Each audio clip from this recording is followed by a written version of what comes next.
Tout d'abord, j'aimerais votre réaction à cette blessure de votre représentant à Paris samedi dernier. Qu'en pensez-vous ? Bavure, pour changer, on va dire. C'est quand même une personne extrêmement pacifiste qui l'a prouvé sur toutes ses interviews, surtout c'est quelqu'un qui appelle au pacifisme en permanence. Et quand on voit le live, clairement, il n'y a pas photo. Il faisait même pas partie d'un groupe où il y avait de l'agressivité, en fait. Donc, c'est inadmissible, quoi. Qu'est-ce que ça change dans votre perception de ces manifestations ? On a beaucoup effectivement parlé de ces violences, de ce nombre de blessés, plus de 1500 à ce jour. Le président de la République, qui est au Caire actuellement, a déploré le nombre de morts, mais il dit que ce n'est pas du fait des forces de l'ordre. Il n'a pas eu un mot pour ces blessés. Qu'en pensez-vous ? Le président de la République reste sur sa ligne. Ceci dit, les blessés, il y en a énormément dans nos rangs. Les agressions gratuites de la part des CRS, on les voit toutes les semaines. Il n'y a pas qu'à Paris, que ce soit partout. De toute façon, on les voit toutes les semaines. Et je trouve ça un peu limite de sa part de ne pas parler des blessés. On a quand même des gens qui seront mutilés à vie avec ces abus policiers. Comment allez-vous poursuivre le mouvement ? On a vu samedi dernier à Paris une nuit jaune qui n'a pas forcément eu le succès que vous escomptiez.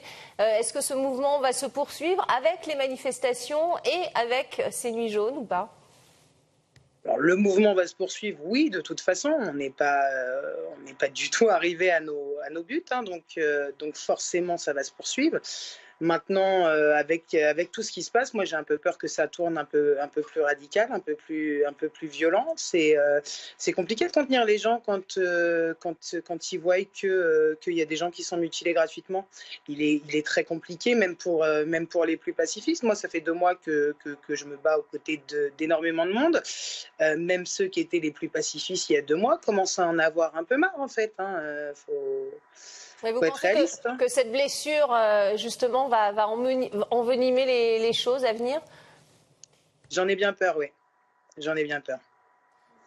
On va parler maintenant de vos collègues qui se lancent en politique avec des listes qui vont être présentées s'ils ont en tout cas le nombre de représentants suffisant. Que pensez-vous de vos collègues qui se présentent en politique pour ces élections européennes ?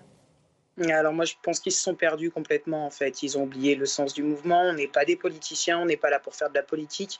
Qui plus est, le fait de se présenter aux élections européennes, ça va diminuer les voix des partis d'opposition. Donc en fait, c'est jouer le jeu de La République En Marche. Ils vont leur donner des voix par...